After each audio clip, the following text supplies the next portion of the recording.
Good news sa mga barangay health worker. Pasado na kasi sa Senado ang panukalang batas na magtitibay sa kanilang mga benepisyo at pangmatagalang proteksyon. Yan ang agenda report ni Joan Manalo. Nag-uulat ng live mula sa Senado. Joan? Pinky, naprubahan na ng Senado sa third at final reading ang Senate Bill 1905 o ang Magna Carta of Barangay Health Workers. Yan ay sa unanimous na botong 20 affirmative votes. Layon anya na naturang panukalang batas na pagtibayin pa ang karapatan, katatagan at ang profesional na pag-unlad ng mga barangay health workers sa bansa. Sa ilalim din na nasabing panukala, ganap na mabibigyan ng standardized training, certification, benefits at proteksyon ng mga barangay health worker bilang pagkilala sa sakripisyo ng mga anyay frontliners sa komunidad. Makakatanggap din sila ng minimum monthly benefit na 3,000 pesos at iba pang mga incentive at suporta, kabilang na ang transportation at hazard allowance at isang taunang cash gift. Para kay Senator J.V. Ejercito na principal author ng Senate Bill 1905, panahon na para mas protektahan pa ang mga barangay health workers sa bansa. Sa bawat barangay, sila ang unang nilalapitan kapag may nagkakasakit. Sila ang nag-iikot sa ating mga komunidad. Umaaraw man, umulan, bumagyo. Sila po ay nag-iikot sa ating mga barangay. Minsan nahahabol pa ng mga aso at nakakagat.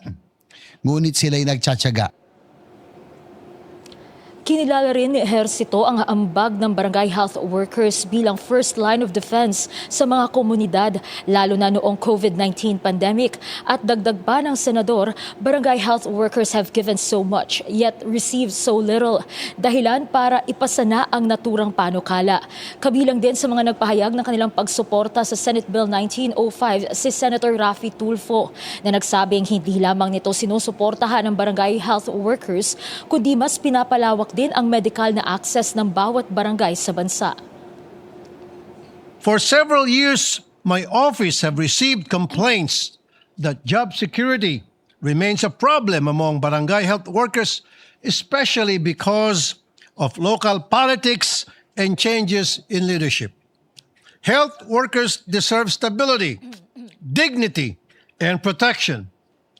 Hindi pwedeng nakadepende kay barangay chairman o sa political loyalty ang trabaho ng isang health worker.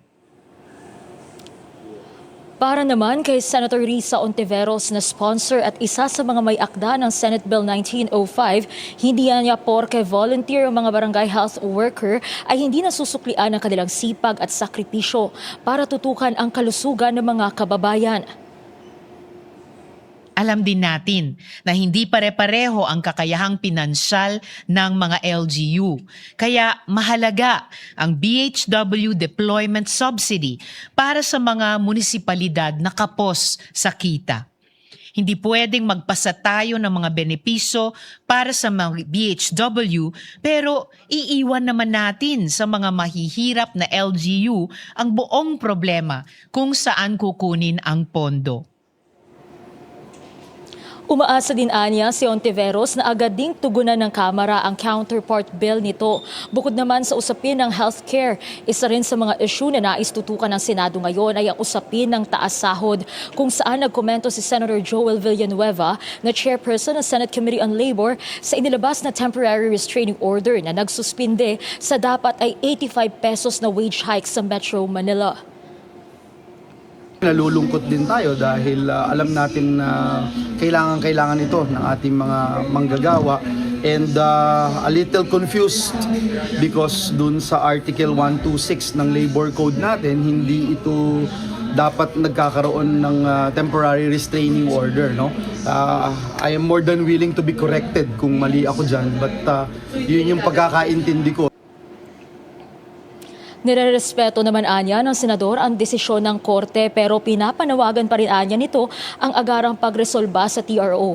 Kanina rin sa Senate plenary ay nagpahayag din si Senator Robin Padilla tungkol dito sa pagsuspende nga sa 85 peso na wage hike sana, kung saan sinabi niya na nagtungo sila ni Nakamanggagawa Party List Representative Eli San Fernando at Akbayan Party List Representative Percy Sendanya sa Pasig RTC para dalhin anya ang salo saloobin at panawagan ng mga manggagawa. At ito ay isang bagay na inilapit din nila sa Senate plenary kanina. Bukod dito sa mga usapin ng healthcare at wage hike, Pinky, ay napag-usapan din sa plenaryo ang iilan pang mga panukalang batas, kabilang na itong Senate Bill 2272 o ang panukalang amyendahan ang masustansyang pagkain para sa Pilipino Act.